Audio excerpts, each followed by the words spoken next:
in the health sector, you will still receive Unfortunately, unfortunate. definitely you would get because So it's if not every job you apply for in the health sector that you get. exactly, so if you are willing to apply to that job and you are not faced by the unfortunate email, so what's stopping you? And you know the part that unsettles me? You know there's the Niger spirit in us, that part of us that never settles. Because we are coming from a place where we say, hustling is our thing. Like, we Yeah. can also like, so Jama. how dare anybody put you in a box that this is all you can be? You don't stop. Box out. Get out of this box. If you get a 1001 unfortunate emails, be sure you're gonna get one. Yeah. You will get a yes.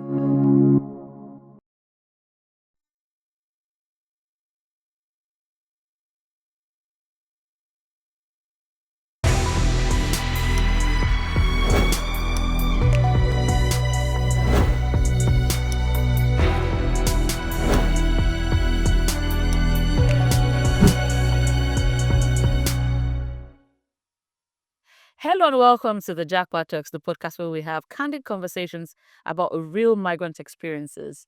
I'm Joke, and I've got my Japa buddy in the house with me today. You're welcome, Jelilat. It's good to be back, right? I mean, this is my second time being here. Yeah. On the episode today, we're talking about something that is really, really kind of important.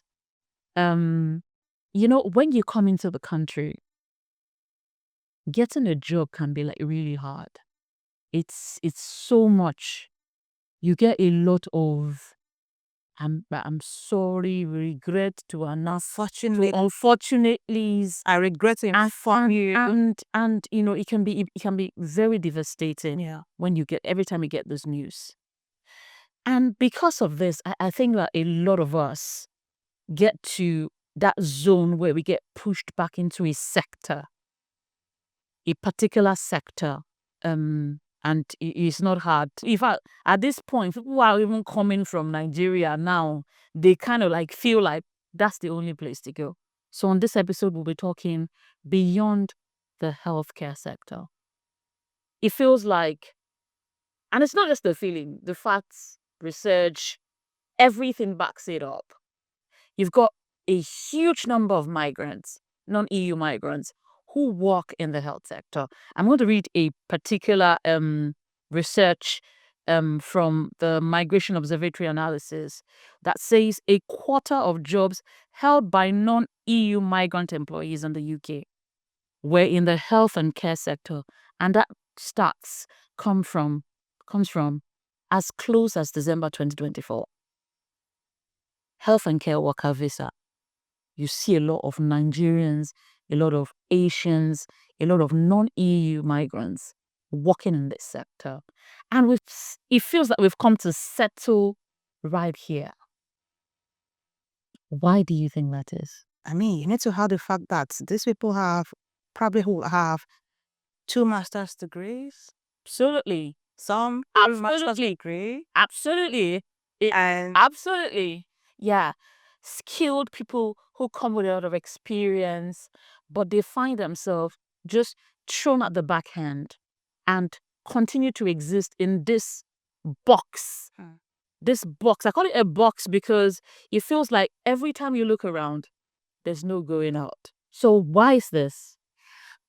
It's such an interesting question, and I've had to ask myself that question over and over and over again. And I quite understand that it is quite devastating, it is demoralizing, hearing and reading so many unfortunate emails, every now and then. But to answer your question, why? I think the first thing I would say is that healthcare sector is quite accessible. Maybe much more accessible, but it does not also mean that it is the only sector there that exists. I think sometimes it is so frustrating because you see someone with 2 master's degree, 3 even distinctions, settling. But I also think beyond that, I might be wrong, but from my experience, from my conversation with people, my friends, family, people I know that I've mingled with, I think the idea of comfort zone is another thing that we need to break our Break from here. and you need to, if you're not looking for something, you will not get it. The unfortunate emails you get, it is because you went looking for something, right? If you're not looking, you won't get it. It's like a friend of mine would say, do not date someone you're not going to marry. Exactly. Right? If you want a job, you want to work in, for instance, say media, or you want to work, say, in tech, yeah. and you need experience, you need, let's say, UK experience.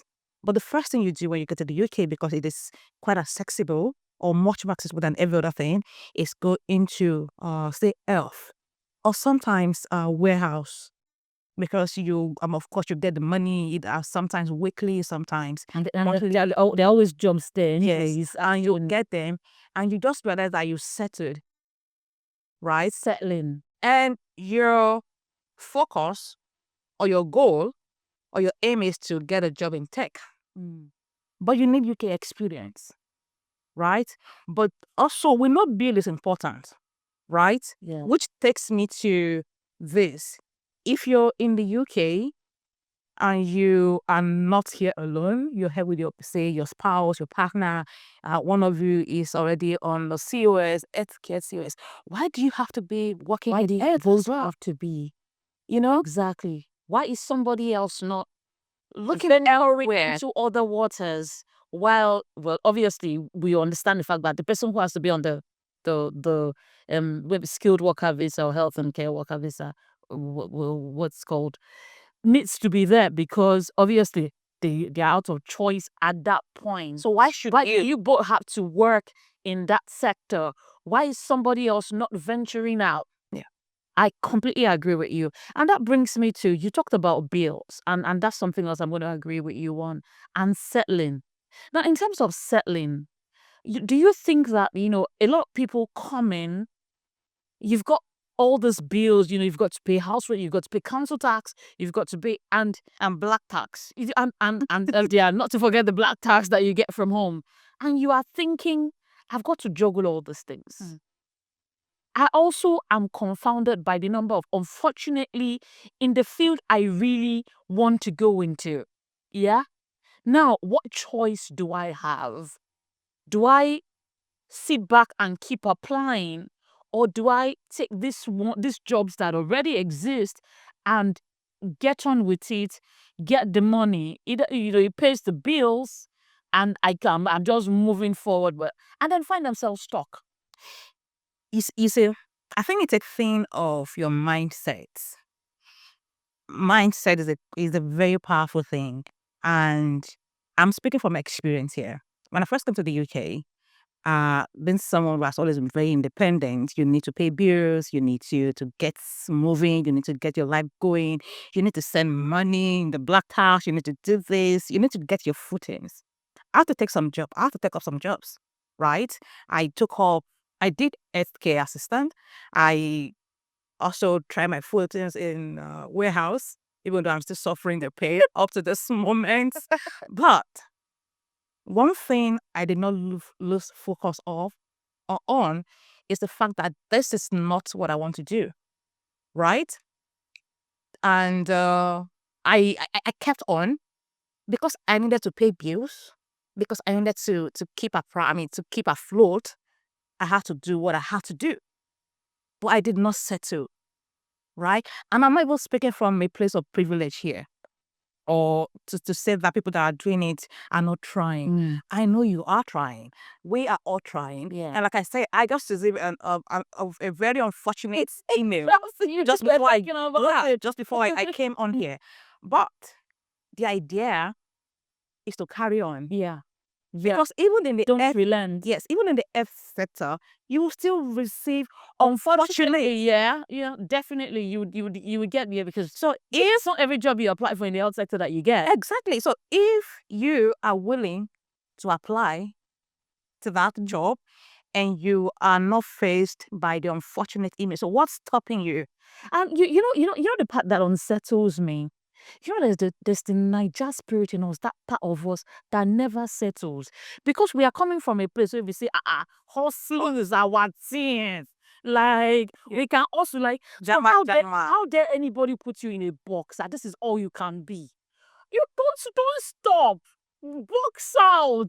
Get out of this box. If you get a 1001 unfortunate emails, be sure you're gonna get one. Yeah. Even you will get a yes. Do you know the most interesting, I wouldn't say the worst part, the most interesting part is you're even applying to voluntary roles and you still get unfortunate.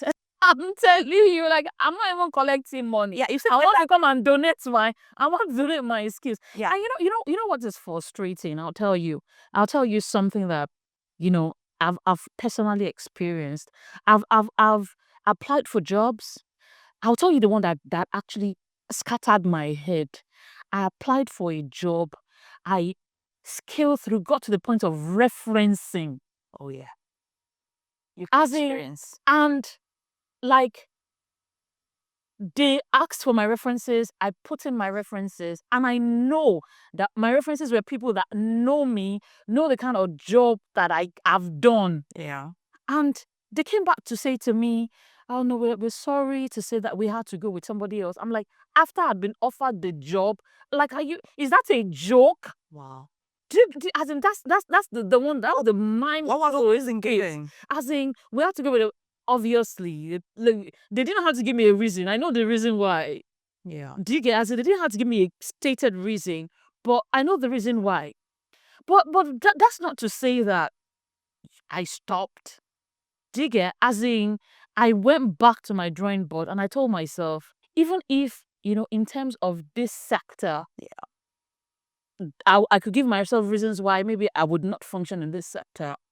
But are there other sectors that I can explore in? Yeah. And can I upskill myself? What other things can I begin to explore to move myself forward? Word. Because I'm not stopping here. And then I started telling myself, even if I'm working in this sector, how do I move forward? As I'm thinking, okay, you know what? After so number of years, what can I do to add value to myself?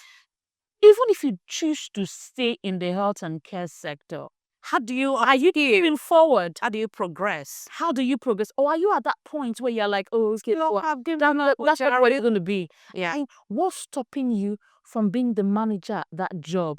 What's stopping you from moving forward in that role? What's stopping you from, why do you have to be in that box if you choose to be there? Why are you limiting yourself? I think that's the word. Don't limit yourself. Yeah, exactly. See, it is hard. It is hard everywhere. If it is not hard, you would not leave your country. Even at home, it is like the jobs are falling off the. It is not. Yeah. I mean, if it were, you probably wouldn't be here, right? Exactly. But the idea is to soldier on, to not limit yourself and avail yourself the important information. Information is key. Mhm. Let me tell you something. If you have friends and all of your friends, this is what you guys do, then you need to look outside your circle of friends. Build a bigger circle. Yes. Expand your circle. Expand, because if your friends, and I'm not saying it's bad to be friend with people that work in your sector, of course, but you need to expand your circle so you would have information at your disposal. It is very important, and I'll tell you why. See, when I was coming to the UK, I had a friend who called me. We hadn't even spoken in a while. I just mentioned to him that I was coming to the UK, and he said to me, if your friends are only working in the healthcare sector, don't do it. That you need to look outside. Yeah. Look outside. It was and it was funny because I probably wouldn't even think about it. Yeah, because truly, it was right. I had friends who were working in the healthcare sector. I probably would have gone, dive into it and you decide, this is where I'm going to yeah. join. He said to me, he said, keep applying to these jobs, even though you will not get it. I was a student, and I kept applying to roles that were, full time.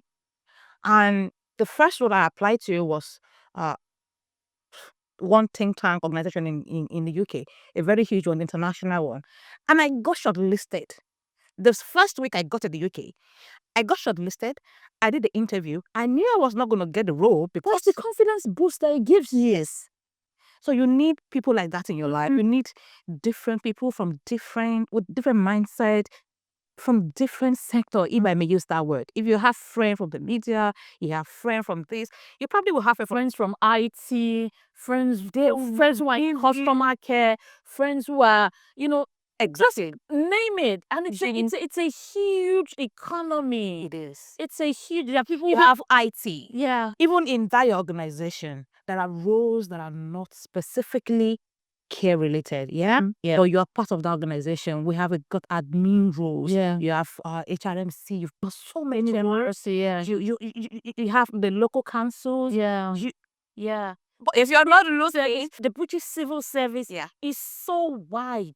it's It's wide. Yeah, it's so wide, and there are enormous opportunities there to explore. But if you do not look, It's like someone said something. If you're not looking for something, you will never find it. you will never find That's it. just You it. have to look for it, and please don't settle. And you talked about dating who you want to marry.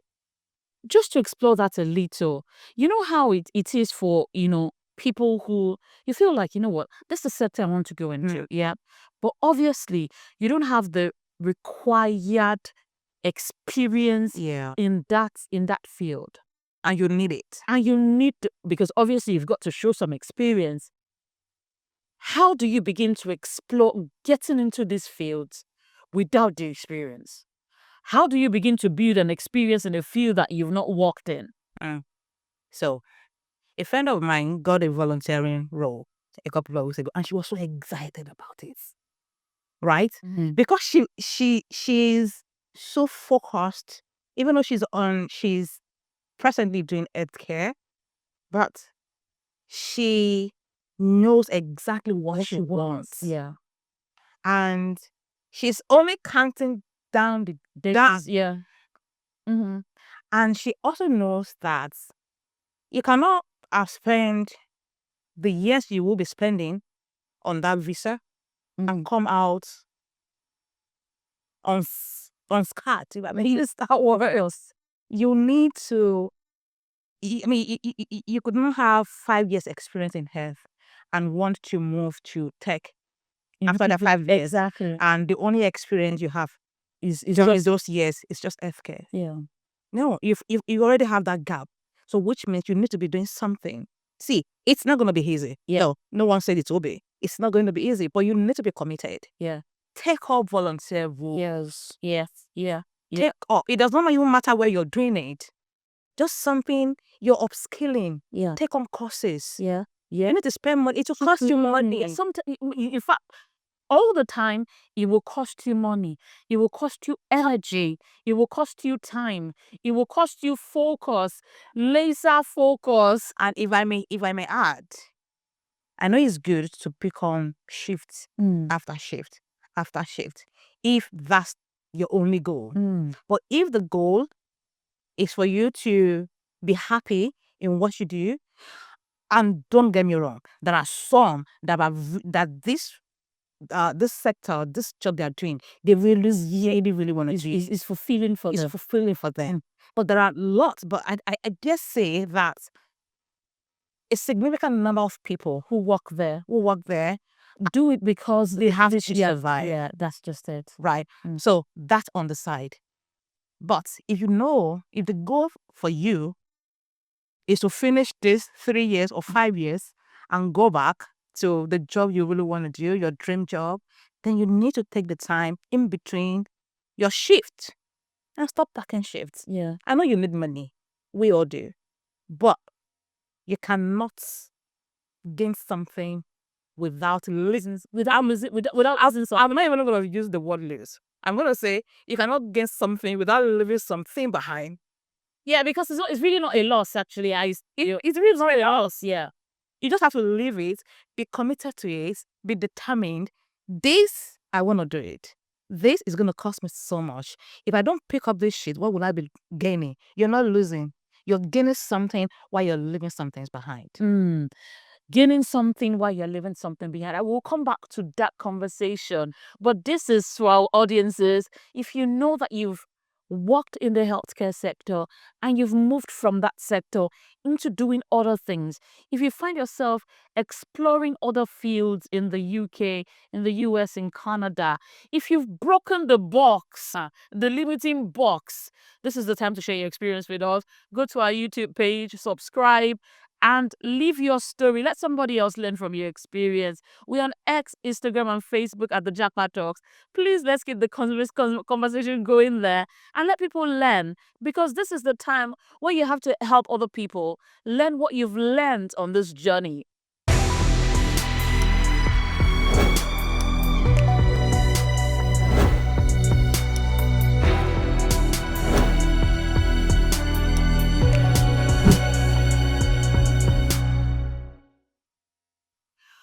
Welcome back. It's still the Japa Talks, the podcast where we have real conversations about migrant experiences, and we're still talking beyond the care sector.